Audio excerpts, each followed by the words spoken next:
Olá, eu sou Isabelle Rosa e este é o canal Contos e Descontos, o canal que te conta tudo, mas não te conta nada. Neste canal, uma bruxa pode viver um conto de fadas e até a mais bela das princesas pode ser a mal amada. Tudo depende de como a história é contada. Então chega de rimas e vamos para a história. No dia 20 de novembro, comemoramos o Dia da Consciência Negra. Em razão dessa data, para o mês de novembro, traremos assuntos relacionados a esse tema. No vídeo de hoje, traremos a história da escravidão no Brasil. Deixaremos a referência na descrição do vídeo. A escravidão no Brasil começa após poucos anos da invasão portuguesa. Na data de 1535, em Salvador, na Bahia, chegou o primeiro navio com os negros escravizados. Essa época só teria fim 353 anos depois.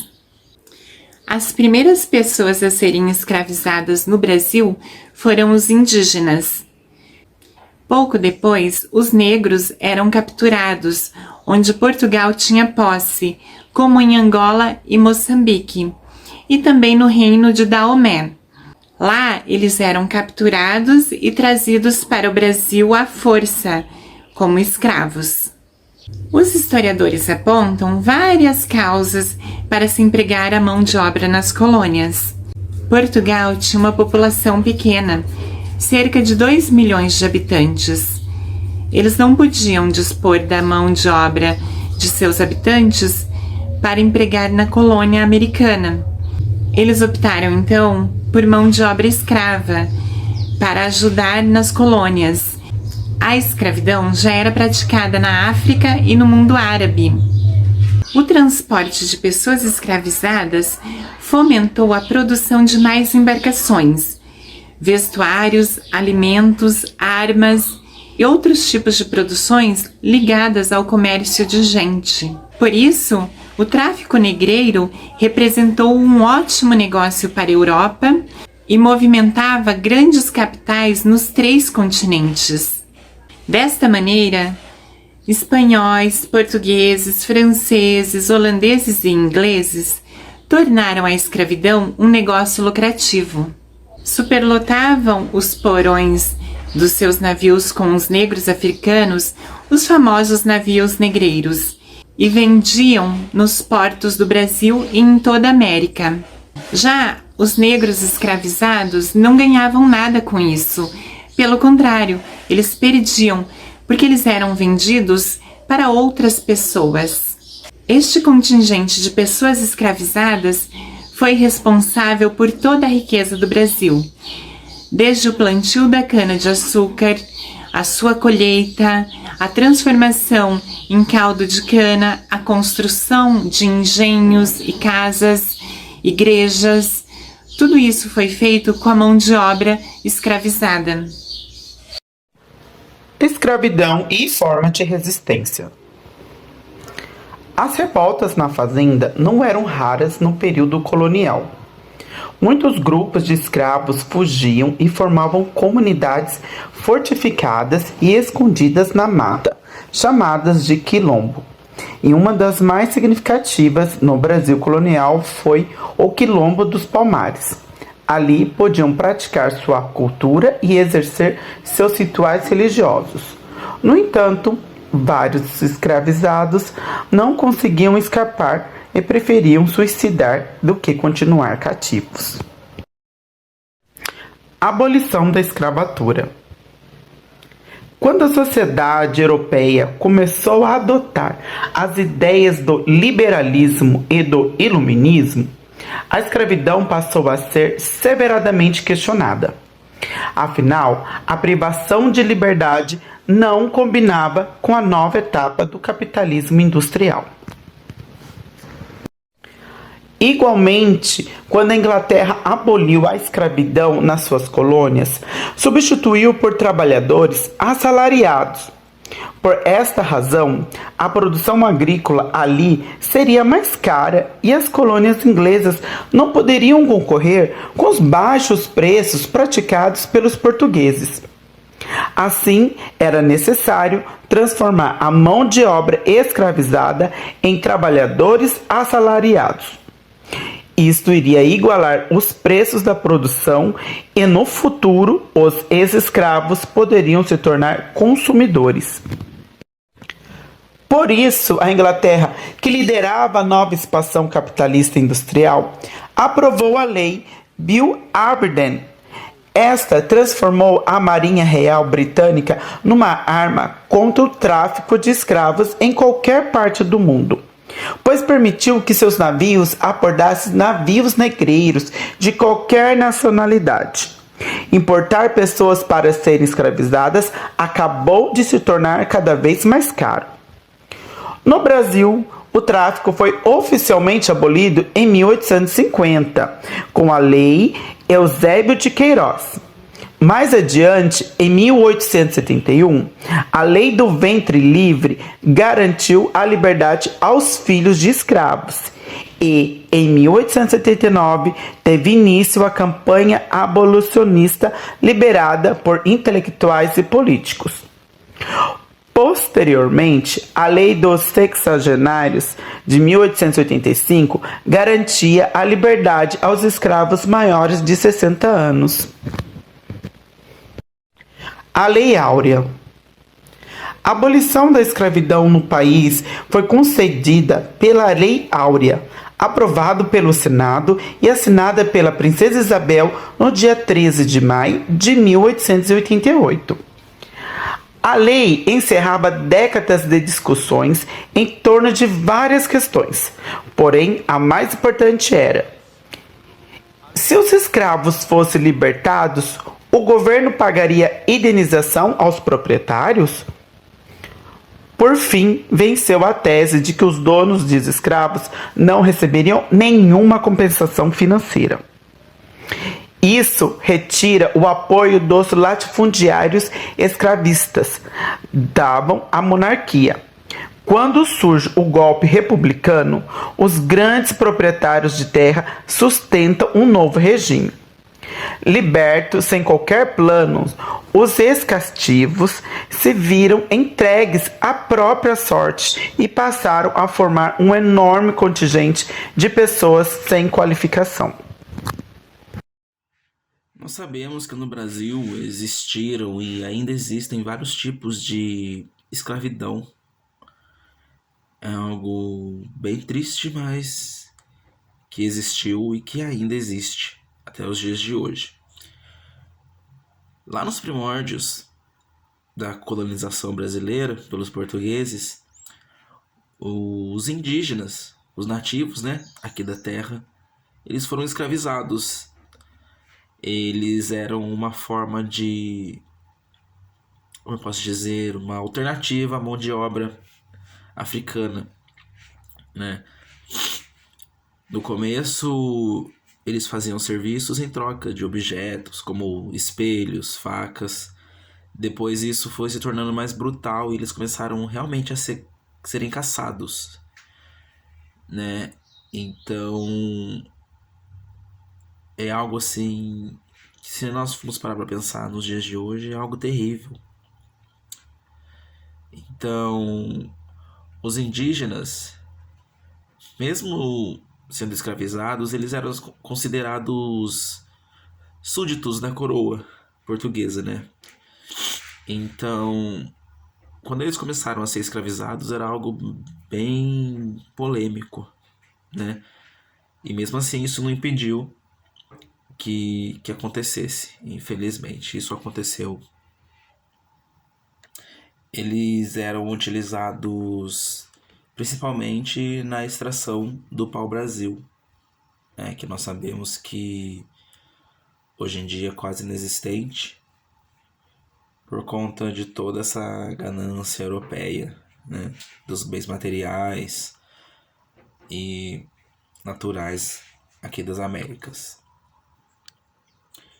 E por que os indígenas eles foram escravizados, porque na verdade os escravos africanos eles eram caros, né, para se manter, caros para serem comprados. Então, os indígenas eles se tornaram uma alternativa mais viável para eles naquela época, né?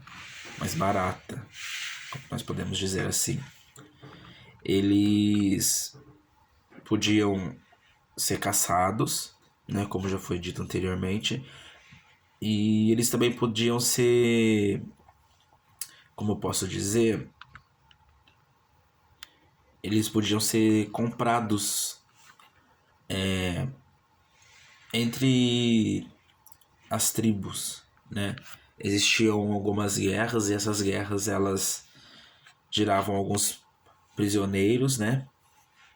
Os que perdiam a guerra, então esses prisioneiros das tribos que ganhavam eram vendidos por um preço bem mais barato do que um escravo africano.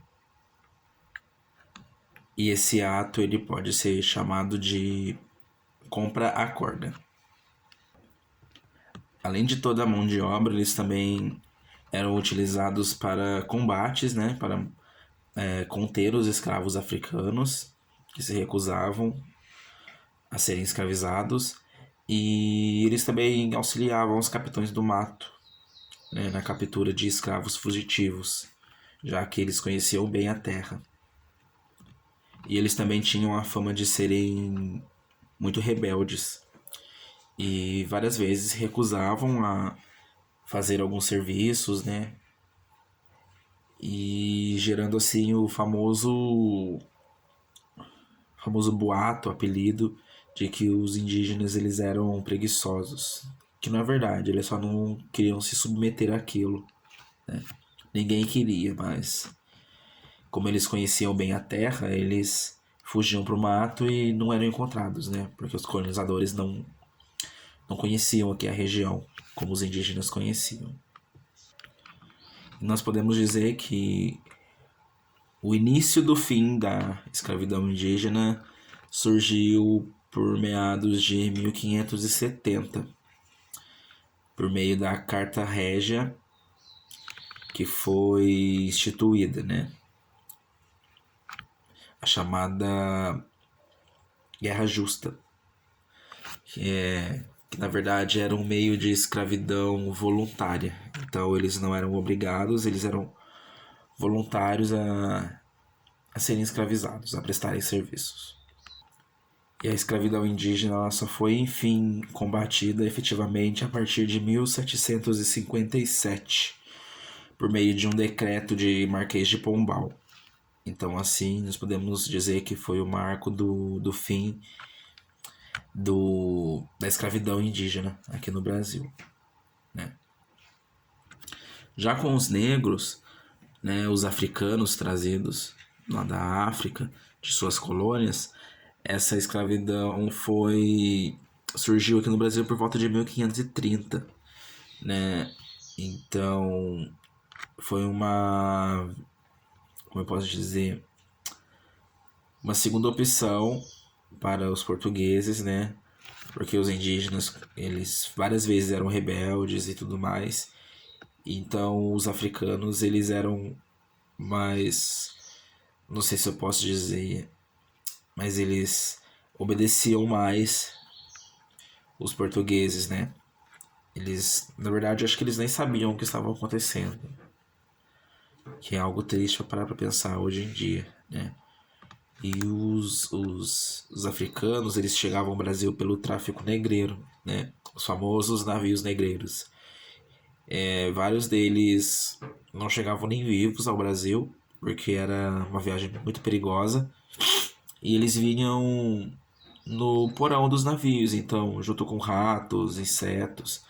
Muitos ficavam doentes e não chegavam nem à vida, porque que era uma viagem longa naquela época, né? Você vir da África pro Brasil era uma coisa muito desafiadora, muito difícil, muito perigosa. E a escravidão, acima de tudo, ela era, na verdade, ela foi meio que introduzida para atender a demanda portuguesa de trabalhos braçais, né, que eles desprezavam, como construções, trabalhos em roça, lavouras, esse tipo de coisa. Era uma coisa que os portugueses eles não queriam fazer, porque se sentiam superiores. Então eles utilizavam da escravidão para fazer com que essas pessoas fizessem o trabalho por eles. E a escravidão assim foi algo muito cruel, né? Mesmo tendo passado anos depois, nós, através de pesquisas, nós podemos ver que uma quantidade enorme de africanos foi trazida durante 3 séculos, né? Que durou tudo isso. Tanto que hoje a imagem do trabalhador escravo associou-se à pele preta, né? A cor de pele africana. E isso é um ato muito grave de racismo, né? Que foi implantado com a escravidão, de que quem tem a pele preta é inferior, tem que trabalhar, tem que ralar, tem que sofrer. E quem não tem é superior e pinta e borda e não acontece nada, né? Nós vemos reflexos disso até os dias de hoje, que é muito triste, né? E essa escravidão foi tão cruel e desumana que as consequências nós vemos até hoje, né? Como a pobreza, a violência, a discriminação que afetam a comunidade preta brasileira, né? O racismo. Como eu já disse, as pessoas elas associam o tom da pele como algo a ser como uma segregação, sabe? Quem é preto tem que ralar e quem não é não precisa fazer isso, né? É até difícil falar sobre isso porque é um assunto que só pra quem já passou na pele, né? Sente. É claro que hoje em dia a escravidão ela ainda existe, né? Principalmente para quem é pobre, para quem depende de algo, ela é camuflada, digamos assim. Então, além dessa questão, né, de toda a escravidão que ainda existe, tem as consequências, né? O racismo que a gente sofre na rua, onde até o modo como a gente é. Até o modo como a gente é, sabe, tratado dentro de lojas, em todo lugar, os olhares são sempre olhares suspeitos, olhares de que, nossa, olha, se você encontra um preto na rua à noite, as pessoas elas te olham assustado, como se você fosse roubá-las ou coisa do tipo. É algo extremamente cruel pra gente sentir, sabe? Só pelo simples fato do tom da pele. É algo muito triste, de verdade, muito triste mesmo. E não é algo bobo de se falar, né, atualmente. A gente vê o reflexo disso, não só com os negros, mas com os indígenas também. São povos que até hoje sofrem preconceito, sofrem racismo por conta de toda essa escravidão, por conta de todo esse ato de crueldade que existiu, né? E a escravidão no Brasil foi algo assim terrível, tanto que o Brasil foi um dos últimos países a abolir a escravidão, né? Então, é algo que me deixa até um pouco desconfortável, porque é um assunto que a gente tem que falar sim, tem que ser tratado, as pessoas elas têm que saber, e ao mesmo tempo é um assunto que dói pensar que pessoas como eu, há anos atrás, sabe, não tinham direito a nada. Hoje em dia, eu ainda tenho alguns privilégios, poucos, mas tenho, mas que não são nem comparados a quem viveu durante aquele período. E essa foi a história que trouxemos hoje. Deixe seu like, compartilhe e comente no canal. Você pode deixar sugestões de histórias que quer ouvir aqui no canal. Obrigada por ficar até aqui com a gente e até a próxima!